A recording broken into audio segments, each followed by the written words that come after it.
Good afternoon. This is the 2-minute warning. Please press 1 to ask a question.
Good afternoon, everybody, and thank you for joining today's update on COVID-19 in North Carolina.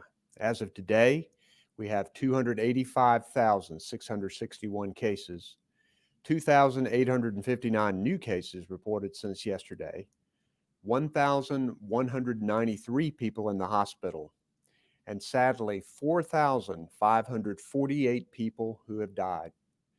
We're thinking of everyone who's lost a loved one from this virus and praying for those fighting for their lives. The election on Tuesday, of course, has been a focus for many this week, but our work battling COVID-19 continues without pause. This virus is still with us, and nothing has diminished our resolve to prevent the spread. Today, Dr. Mandy Cohen, our Secretary of the Department of Health and Human Services, will present an update on our state's key data trends. And as she'll explain, our numbers remain high. And though we aren't seeing a huge spike or hospital overload right now, we need to get these numbers down. We know how. The 3 W's: wear a mask, wash your hands, wait 6 feet apart. These tools worked over the summer to lower our numbers, and they can work again now if we're vigilant. We'll need that vigilance as we enter the fall and winter months. Right now, I'd like to ask Dr. Cohen to present the data for today. Dr. Cohen.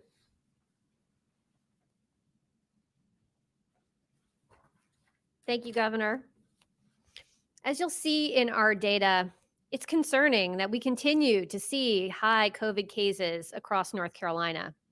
We'll need to continue our vigilance with the 3 W's as we head into the holidays and the colder months. So as a reminder, every week we look at a combination of trend metrics. We look at COVID-like syndromic cases. We look at new cases, positive tests as a percentage of total tests, and hospitalizations. We're also looking at testing and tracing capacity along with our supplies of PPE. All right, so let's dive into the data. This first graph looks at people who come to the emergency department with COVID-like symptoms. This is our earliest detection mechanism. This graph begins back in March at the start of the pandemic. And taking a look at the yellow line, you can see that in the last 14 days, it's been going down, but does remain elevated. In our next graph, we look at new cases. This first graph shows you the trajectory of new cases each day since we had our first case back in March. You can see the yellow line has gone up considerably in the last month, and we are experiencing our highest number of day-over-day cases since the pandemic began. If we narrow in on the trajectory of cases, going back now to the beginning of September through today, you can see a clear picture of what's happening. Overall, our cases are trending up. Today, we once again surpassed 2,800 cases reported in just one day. And last week, we had 3 days where we reported more than 28 cases each day. These are our highest daily numbers so far. And this is concerning, particularly as our weather turns colder and people are gathering indoors, which carries a higher risk. Next, we look at the percent of tests that are positive. This graph also goes back to the beginning of September, and looking at that yellow line, our percent of tests that are positive has remained fairly level since mid-October. However, it is now closer to 7% rather than the 5% we had been seeing back in September. And we want to see this metric at 5% or below. On our next graph, we look at day-over-day hospitalizations. This graph also starts back in early September. This number has been relatively stable since mid-October, but you can also see that our hospitalizations are up since September. And overall, we're too high as we head into the winter months when hospitals have stretched capacity even in non-COVID years due to flu and other viruses that are circulating in the winter. It's a good reminder. Don't forget to get your flu shot. Okay, here's where we are. Our surveillance data has been going down, but still way above our baseline. It gets a yellow line. North Carolina's trajectory of cases is up. It gets a red X. North Carolina's trajectory in percent of tests returning positive is level, but running higher than it was in September. So this gets a yellow line. And North Carolina's trajectory of hospitalizations is high, but level. We still have capacity. This also gets a yellow line. Now on to some of our capacity indicators. Our testing capacity remains high, and I encourage people to get tested if they have symptoms or think they have been exposed to the virus. On our peak testing days, labs are reporting more than 40,000 tests per day. So this gets an upward arrow. On contact tracing, more than 500 people have been notified of possible exposure to COVID-19 through our notification app, Slow COVID NC. You can join the more than 300,000 people who have downloaded Slow COVID NC to their phones from the Apple or the Google Play Store. This metric gets a sideways arrow. Our PPE supplies remain stable, and we continue to distribute PPE across the state. This indicator also gets a sideways arrow. So as the weather's been getting colder, we are seeing significant increase in cases across the country and across the globe. I'm concerned that our numbers will trend even higher as people gather together for the holidays. While the safest thing we can do for our friends and family and loved ones is to avoid getting together in person, especially indoors, I know that runs counter to our holiday traditions. I know folks want and need to be together during the holidays. So if you do decide to host or attend a holiday gathering, there are steps you can take to do it as safely as possible. We can't eliminate risk, but we can decrease it. My department will share some formal guidance about Thanksgiving early next week, but I'll touch on some of the highlights as I know people are already beginning to plan. First, do not attend or host a gathering if you feel sick or have been diagnosed or have been exposed to COVID-19. Second, remember, we still have gathering limits in place. Smaller is better, and outdoors is better than indoors. If you have tables, have each group of people who live together at their own table, and then keep tables at least 6 feet apart from one another. This is especially important as people will need to remove their mask when eating or drinking. Make sure to clean and disinfect commonly touched surfaces, such as door handles or sink faucets. And finally, remember your 3 W's, wearing a mask over your nose and mouth the whole time you are together, other than when actively eating or drinking. Wash your hands regularly or use hand sanitizer, and stay at least 6 feet apart, especially when eating or drinking. One final piece of our guidance that is new, folks can consider getting a screening COVID-19 test prior to travel or attending family gatherings. As we know, a screening test is by no means perfect, but it can catch some people who have the virus and don't have symptoms yet. Screening tests can miss infections, particularly if you use rapid tests. And a negative test only gives you information for that one point in time.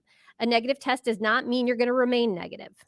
But simply put, think about getting a test before traveling or before gathering for holiday celebrations. If you test positive, stay home and isolate. If you test negative, it's not a free pass. You're still going to wear a mask and practice all the 3 W's. Let's all keep our friends, family, and loved ones safe this holiday season. Remember, it's not how well you know someone when it comes to wearing a mask. If they don't live with you, get behind the mask. Thank you.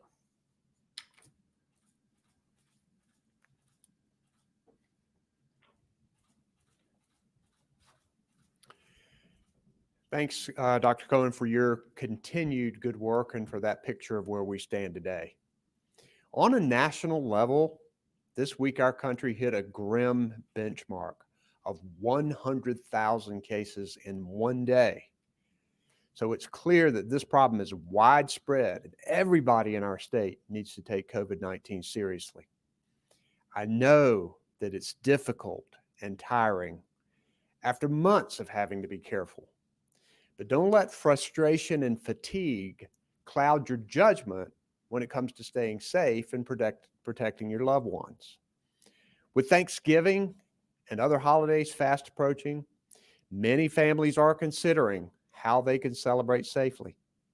Dr. Cohen has just given a preview of safety tips, and her department will release more specific guidance earlier next week. For my family, we're going to have ours with just our immediate family. Thanksgiving is a time for gratitude, and it should be a time for safety too. Many of us will be changing what our celebrations look like this year. And for those who choose to gather with small groups of loved ones, we want it to happen as safely as possible.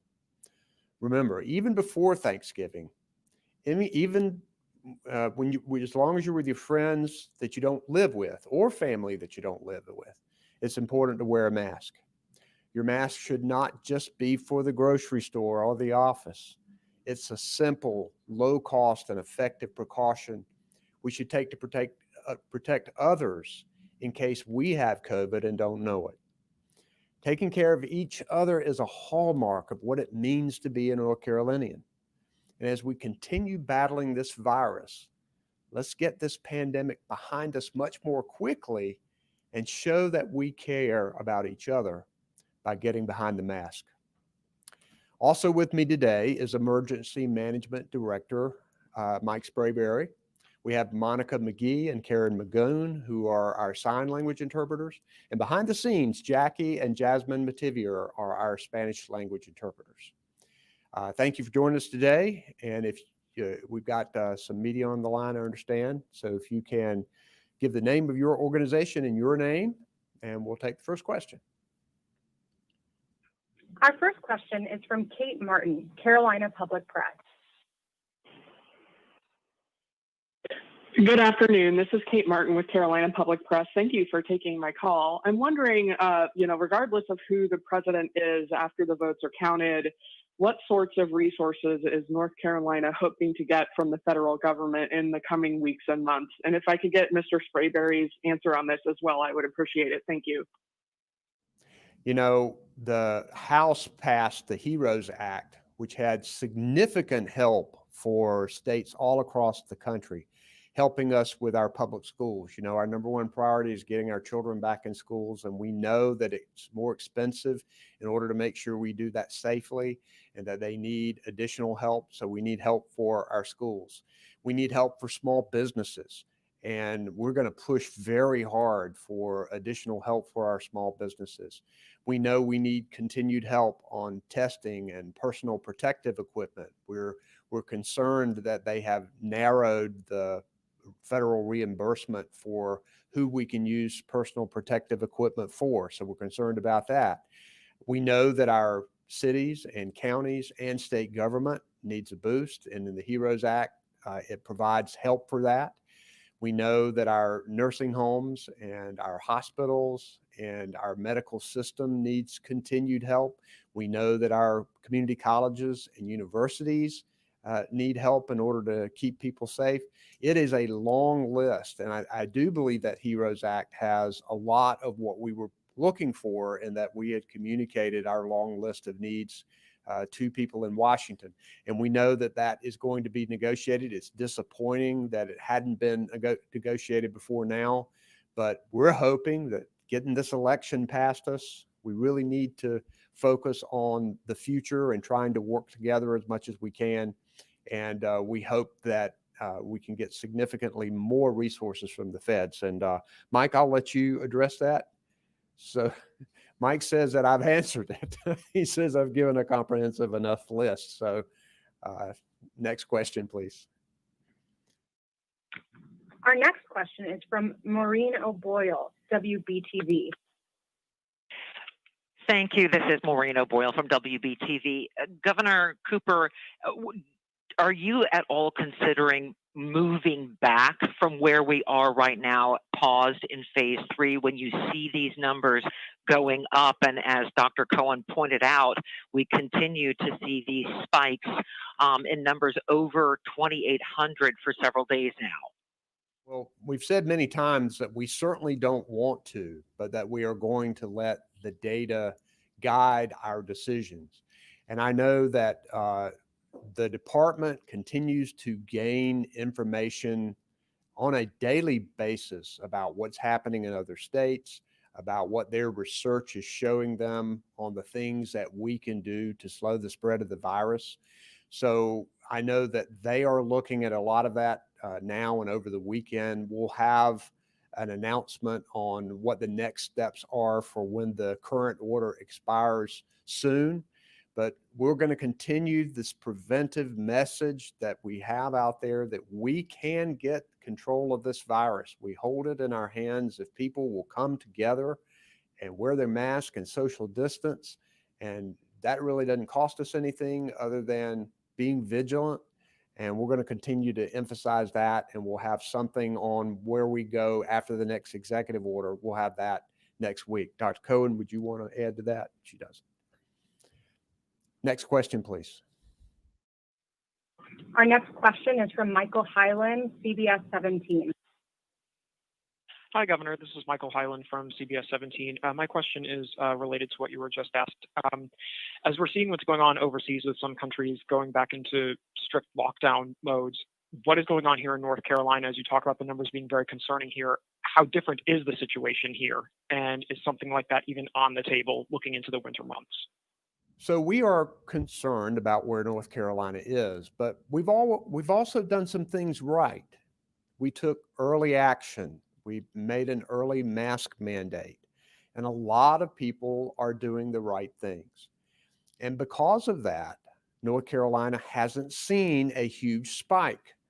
We've seen over the last couple of months and weeks, particularly, an increase in a level of cases that are too high, but right now we don't have an overload at our hospitals. Right now, we don't have a massive spike. So we're doing some things right. And it's not to say that we potentially couldn't get there like Europe has experienced their situation. And we would have to approach it in the way that we think is most effective. And I think we would be looking at other states, and our health professionals don't think that we would approach what the way they're doing it. But right now, I think we've been rather successful in what we've been doing, but we know we need to do more. And we would like that to be everybody pulling together to try to slow the spread of the virus, because we do hold a lot of the answers in our hands. Dr. Cohen, would you like to supplement that? Okay. Next question, please. Follow-up, Michael Hyland, CBS 17. To what extent, if we were to go backwards on the reopening, would you need buy-in from other states, not just people here in North Carolina, given that other governors have expressed unwillingness to roll back restrictions under any circumstances? Given that the virus is spreading across state lines, it's spreading everywhere, would you need to be working at least regionally for anything like that to be effective? You know, from the get-go, we have wanted a more effective and coordinated national strategy in the fight against COVID. I think it's positive where the federal government is moving on trying to do the research and trying to get us a vaccine. And I'm hoping that that can come sooner rather than later. But I do believe we could have had a more effective federal strategy. And I think always you want to have a cooperative effort moving forward. We do often meet together as governors. And I'm hoping that in the coming days, particularly if the fall and winter gets bad, that we can have more cooperative and coordinated effort, both from the federal level and among states. I have joined a coalition, a bipartisan coalition of other states to help leverage our buying power and also to coordinate strategies on COVID-19. And that has proven to be a positive thing that we've done, but it would be better if we could have a strong coordinated national strategy that takes this seriously. And we'll see what happens in the coming days to see if that can occur. Next question, please. Our next question is from Brian Anderson with the Associated Press. Hi, Governor. Brian Anderson here with the AP. I'll have a follow-up for you, but just quick housekeeping. Dan Forrest said he tried to call you multiple times on Tuesday to concede, but couldn't get through. And I'm just curious, have you talked to him since or had any conversation? And also, Democrats were hoping for a blue wave on Tuesday, and it clearly didn't get it. Republicans will maintain control of both the State House and the State Senate. Will Medicaid expansion continue to be a red line for you with any future budget? That's a lot of questions, Brian, but first, yes, I did talk to Lieutenant Governor Forrest about 30 minutes after he had called. I was getting ready to walk up on stage when he was trying. I did not have my phone with me, but we had a good conversation.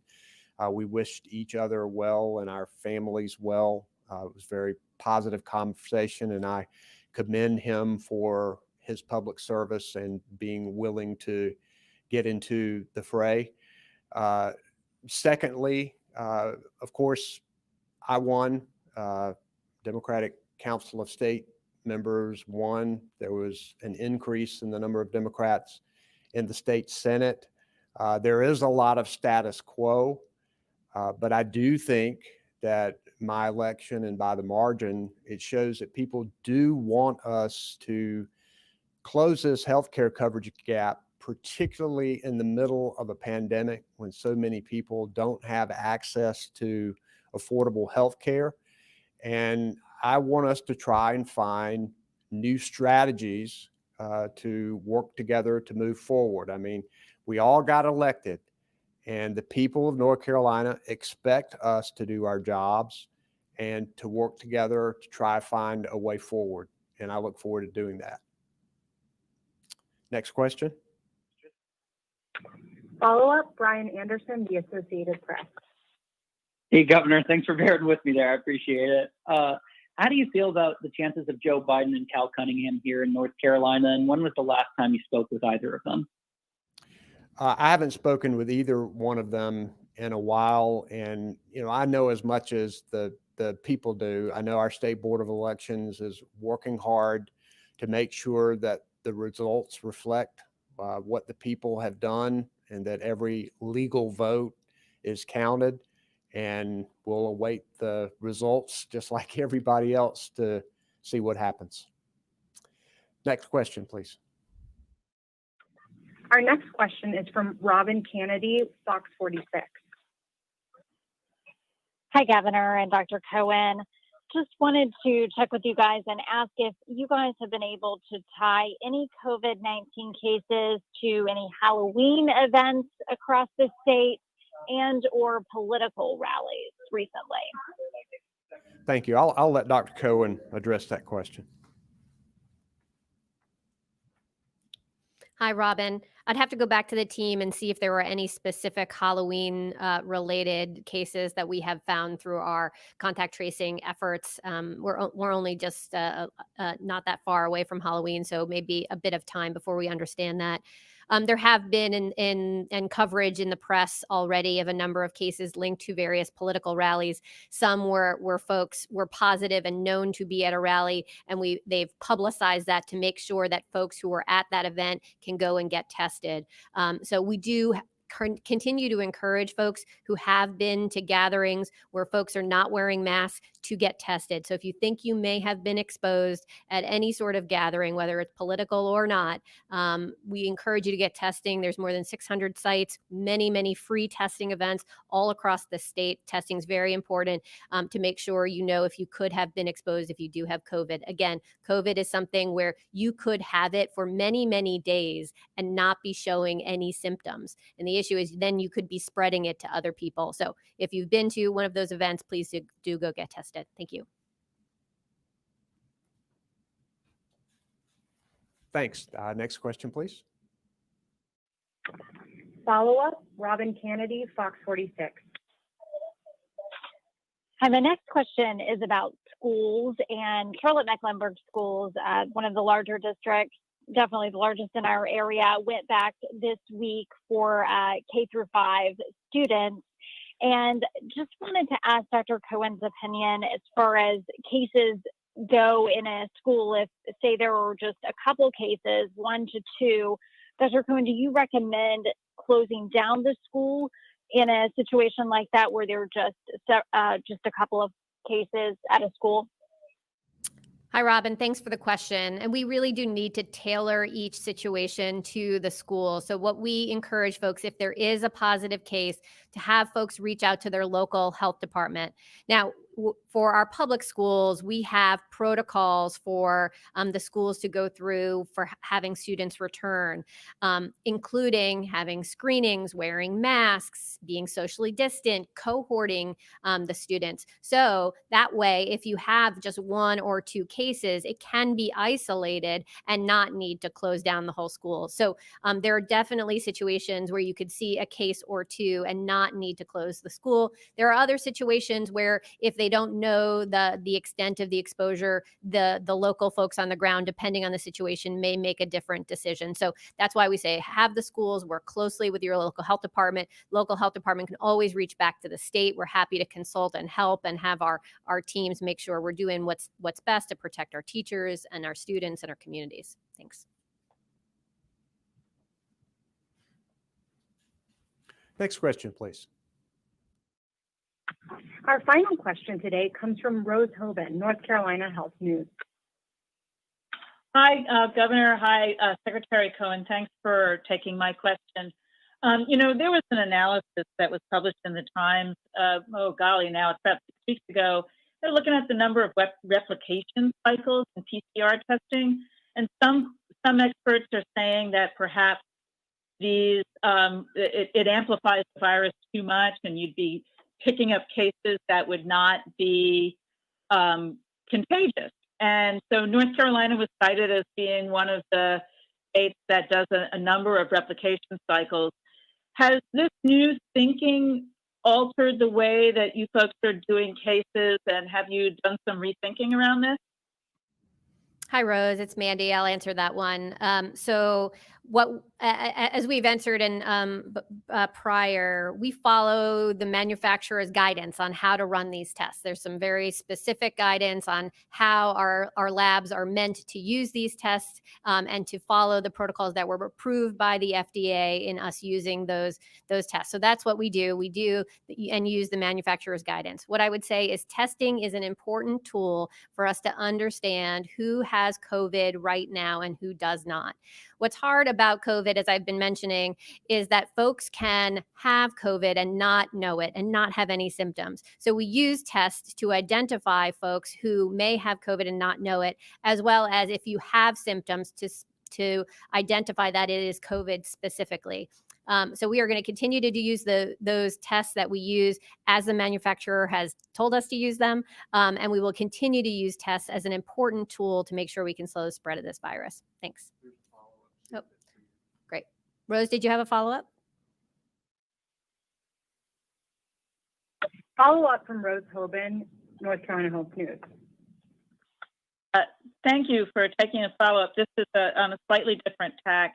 You know, both you and the governor have expressed your desire to see the pandemic become less politicized.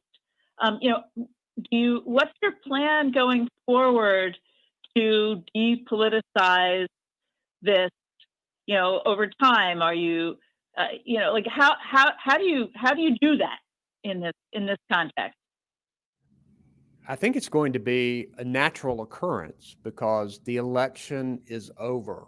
And so we are now past that. I think most every North Carolinian, every American is ready to move on from the rough and tumble election and to go about our business of trying to fight this pandemic, get better paying jobs for people, get kids educated.